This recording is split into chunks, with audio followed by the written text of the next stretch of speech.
गुरु महाराज जी के श्री चरणों में प्रणाम।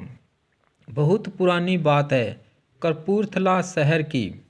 वहाँ एक परिवार रोज नियम से गुरु महाराज जी के दर्शन करने आया करता था।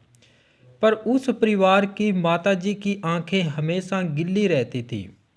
महाराज जी के आसन पर विराजमान होने के बाद तो मन ही मन वे कुछ प्रार्थना करती रहती। एक दिन महाराज जी ने उनकी पुकार सुन ली। बोले, क्या समाचार है? माता जी सकुचाती हुई, खुशी को समेटती हुई, रोती हुई, सब भावों को एक साथ अपनी वाणी में घोलती हुई बोली, महाराज जी आपकी कृपा है। महाराज जी, परिवार में सबने ज्ञान ले लिया है न?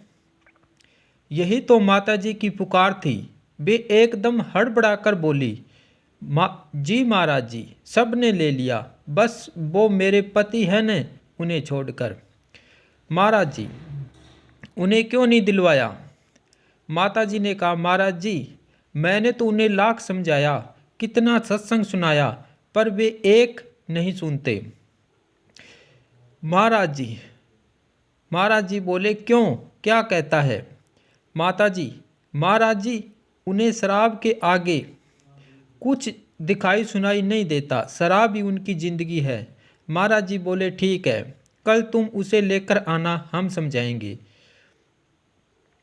अगले दिन महाराज जी ज्यों ही आसन पर आकर विराजमान हुए, उनकी नजरें उन माता जी को ढूंढने लगी। माता जी दूसरी पंक्ति में बैठी थी। महाराज जी, उसे नहीं लाई तुम? माता जी ने कहा, महाराज जी आए हैं, सबसे पीछे बैठे हैं, वो काला कंबल ओढ़कर। महाराज जी ने आखिरी पंक्ति में दीवार से सटकर बैठे उस व्यक्ति को इशारा किया। वह दाएं बाएं देखने लगा। महाराज जी जोर से बोले, तुम्हें ही बुला रहे हैं हम, आओ आगे आओ। व्यक्ति उठकर आगे आया। उसके कदम लड़खड़ा रहे थे। साफ जाहिर था कि वह शराब के नशे में था। महाराज जी ने उसे करीब बिठाया, फिर बोले, तुम ज्ञान क्यों नहीं लेते? व्यक्ति बेबाकी से बोला, ज्ञान है मेरे पास। महाराज जी बोले, कौन सा ज्ञान है तुम्हें? व्यक्ति, शराब पीने का बहुत अच्छा ज्ञान है मुझे, इसके अलावा दूसरा कोई ज्ञान त्याग नहीं चाहिए। सारी संगत को उस व्यक्ति पर बहुत गुस्सा आ रहा था कि वह कैसे बदतमीजी से महाराज जी के सामने पेश आ रहा है। पर महाराज जी बिल्कुल शांत थे। मुस्कुराते हुए बोले, अच्छा, शराब पीने का ज्ञान है तुम्हें, तो चलो देख लेते हैं। इतना कहकर महाराज जी ने साथ खड़े स्वामी जी से कहा, इसे 50 रुपये दे दो। स्वामी जी ने तुरंत उस व्यक्ति को 50 रुपये दे दिए। महाराज जी बोले, जाओ, जाकर इन रुपये से शराब पीकर दिखाओ। व्यक्ति दंग, सारी संगत भी हैरान। किसी को समझ नहीं आ रही थी महाराज जी की यह लीला। उस व्यक्ति ने अपनी पत्नी को कहा, अरे तूने मुझे पहले क्यों नहीं बताया कि बाबा ऐसा है, शराब पीने के लिए पैसे देता है। यदि मुझे पता होता तो मैं तो कब का इस बाबा के पास आ गया होता। व्यक्ति पैसे लेकर सीधा शराब की दुकान पर पहुंचा। बड़े रौब से काउंटर पर 50 रुपये रखे और बोला, बढ़िया से बढ़िया दारू की बोतल दे आज। दुकानदार से बोतल लेकर उसने सोचा, अरे बाबा के पैसे की दारू है। यह सोचकर उसने जोर से जयकारा लगाया, आंसू बाबा की जय।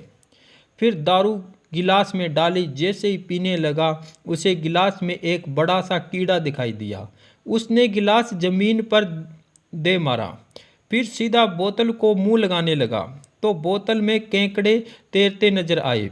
अब तो उसे गुस्सा चढ़ गया। दुकानदार को गालियां देता हुआ उसके काउंटर पर पहुंचा, पर दुकानदार को तो बोतल में कोई केकड़ा नजर नहीं आया।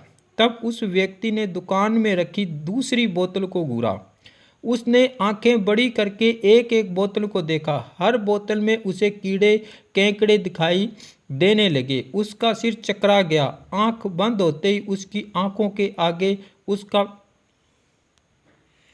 उसका सिर चकरा गया। उसकी आंखें बंद होते ही उसकी आंखों के आगे उसका पिछला पूरा जन्म घूम गया, उसके पाप, उसका कष्टों से भरा जीवन, तड़पते तड़पते होती मौत। वह घबराकर उठा, पागल सा गया, उसे समझ नहीं पगला सा गया, उसे समझ नहीं आ रहा था क्या करे क्या न करे। उसने एक लाठी उठाई और दुकान तोड़ने फोड़ने लगा, साथ साथ बोल रहा था, आज मैं इस पाप की जड़ को ही नष्ट कर दूंगा। न रहेगी दुकान, न बिकेगी शराब। जैसे तैसे करके लोगों ने उसे रोका। उसने दुकानदार पर चीखते हुए कहा, मेरे बाबा के 50 रुपये लौटा दे वरना। घबराए दुकानदार ने उसे उसके 50 रुपये लौटा दिए। वह दौड़ता भागता रोता विलखता आश्रम पहुंचा। महाराज जी के चरणों में गिरकर बोला, महाराज जी लो ये अपने रुपए वापिस ले लो। महाराज जी ने कहा, क्यों शराब नहीं पी? व्यक्ति ने कहा, नहीं महाराज जी बिल्कुल नहीं, आज के बाद कभी नहीं, आप मुझे बस ज्ञान दे दो। महाराज जी बोले, क्यों तेरे पास तो ज्ञान है न शराब पीने का? व्यक्ति ने कहा, नहीं महाराज जी कोई ज्ञान व्यान नहीं है, मैं समझ गया हूँ, अब कभी शराब की ओर देखूंगा भी नहीं, बस आप मुझे ज्ञान दे दो। काफ़ी महीने सत्संग सुनने व सेवा करने के बाद उस व्यक्ति को महाराज जी की कृपा से ब्रह्म ज्ञान की दीक्षा मिली। इसके बाद उसने अनगिनत लोगों को ज्ञान लेने और शराब छोड़ने के लिए प्रेरित किया। जय श्री राम। मेरी 2 बेटियां थी, इसलिए बेटे के लिए हमने तीसरा चांस लिया। हर वक्त यह डर बना रहता था कि बेटा होगा या बेटी, सो हमने सोचा टेस्ट करवा लेते हैं। उन्हीं दिनों महाराज जी के दर्शन के लिए जाने का शौक बना। मैंने अपने विचार महाराज जी के समक्ष रख दिए। महाराज जी गंभीर हो गए और फिर बोले, कोई टेस्ट वेस्ट नहीं करवाना, जो भी होगा ईश्वर का प्रसाद समझकर ग्रहण करना है। यदि बच्ची हुई तो क्या उसे गिरा दोगे? यह महापाप है। यह गलत काम नहीं करना, जो मिलेगा वही तुम्हारे भाग्य में है। यदि इस जन्म में नहीं लोगे तो किसी और जन्म में भोगना होगा। इसलिए ईश्वर की रजा में अपनी रजा मिलाकर चलना है। बेटा हो या बेटी, खुशी से अपना दायित्व पूरा करना है। महाराज जी की आज्ञा को हमने सिरोधार्य किया, कोई टेस्ट नहीं करवाया। कुछ दिनों के बाद रात को जब मैं साधना में करके सोया तो मुझे एक दिव्य अनुभूति हुई। उस अनुभूति में मुझे महाराज जी के दिव्य वचन सुनाई दिए। महाराज जी ने भविष्यवाणी करते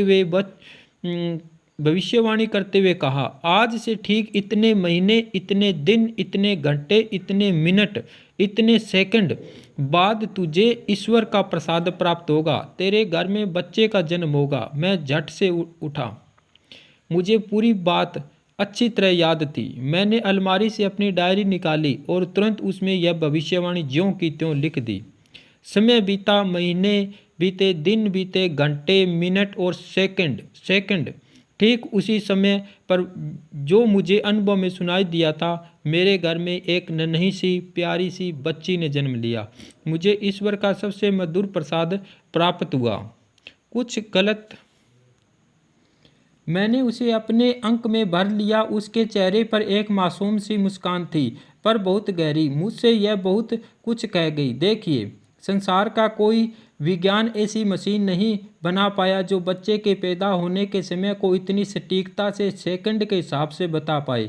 पर मेरे गुरु महाराज जी ने अनुभव में मुझे पहले यह बता दिया था और उससे सिद्ध कर दिया था कि ईश्वर ने तो हर आत्मा के इस धरा पर आने का सेकंड तक निश्चित किया हुआ है। फिर हम कौन होते हैं उसके विधान में दखल देने वाले? आजकल समाज में लिंग समानता पर बल देते हुए अनेक कार्यक्रम आयोजित किए जाते हैं। यह घटना उन सब आयोजनों पर भारी है, प्रेरणा देती है कि हमें बेटा बेटी में भेद न करके अपने हर बच्चे को ईश्वर की सौगात मानकर प्यार से पालना चाहिए। जय श्री राम।